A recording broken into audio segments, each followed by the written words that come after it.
last talk of the day on day 3 is Cameron Worth. He's the co-founder of SharpEnd.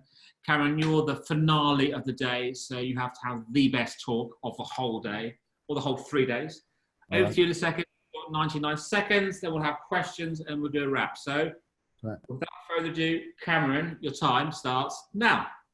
Great. Hopefully everyone can see my screen. I'm going to share with you a couple of case studies from the last 12 months as we look at the opportunity to bring connected technologies closer to consumers at different stages of the shopper journey. Now, this has, I think, become a lot more relevant over the last couple of months, given the new touch points and the new battlegrounds that are emerging, for example, in the connected home, but also the implications for what does it mean for a retail experience of the future. When we talk about in-store experience and we think about designing retail interactions around a human interface, we actually now need to start thinking about a potential fallback in terms of digital first engagement solutions. So I wanted to run you through a couple of those very, very quickly.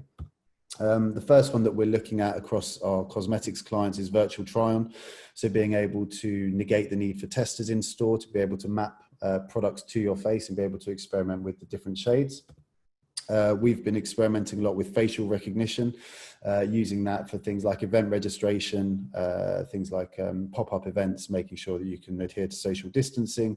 This is a system that we built for an event called Digital Podge last year. We've also been exploring a lot around digital signage at point of sale and taking the need away from the sales assistant. So the idea that the product becomes the remote control for the store experience. Connected packaging as a way for the brand to be able to talk in store and post-purchase using appless technologies like NFC and QR codes.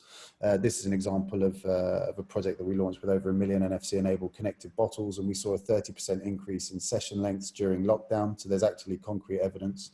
And the last one that we've launched is a future of contactless retail space in Shoreditch, in partnership with the Drum, where we're helping brands explore. There you go. Oh, amazing. I just got the volume off, but then you just got to finish your talk, so we're all winning. Thank you so much. That was a great presentation for the day.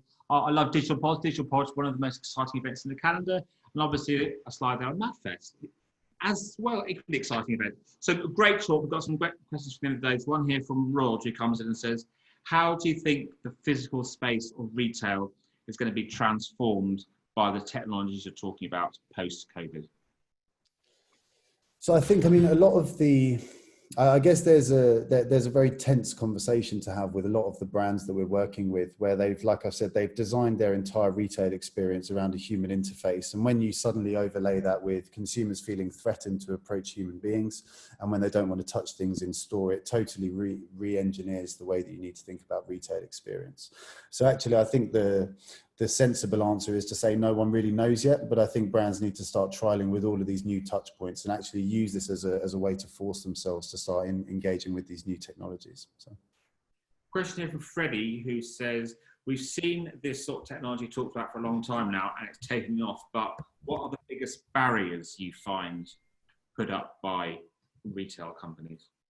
Well, I think, yeah, the retailers for us have always been a pain to work with. It's actually the brands who own their own environments that we've had much better experience working with, because they're driving innovation through their own environments. And actually for us, for example, working with a Tesco or a Sainsbury's has always been a nightmare. But when you come with a brand with an innovation that they can just support and they can endorse in their environments, they can learn from, and they can potentially talk it and sell to other brands, that tends to be the recipe for success. Because ultimately the retailer needs to have a robust commercial model to be able to advocate the technology. So if you can incubate that with one of their brands who already takes space within their environment, then you're onto a winner. So. Jane asks, is this all about branding or commerce?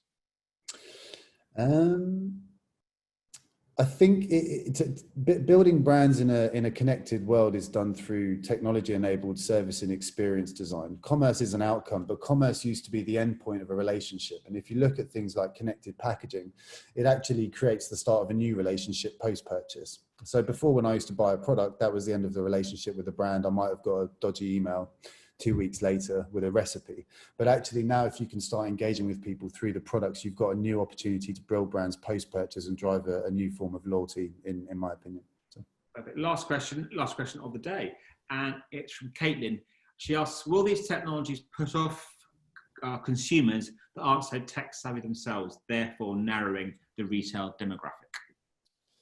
I think it depends on the brand, depends on what they stand for, depends on the technographics of the consumer. I mean, we never start from a position of looking at technologies as a hammer and a nail scenario.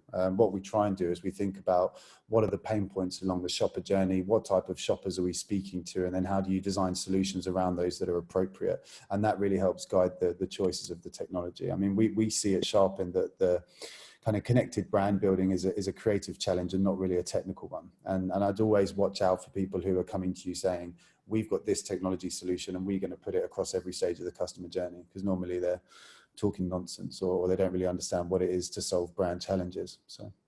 Perfect. Cameron, that was amazing. We're up against time. That was a great talk and great question answering, and also great plants on your bookshelf. So you might do quite on the bookshelf competition. So thanks so much for your time. It's a great talk. Thank you so much.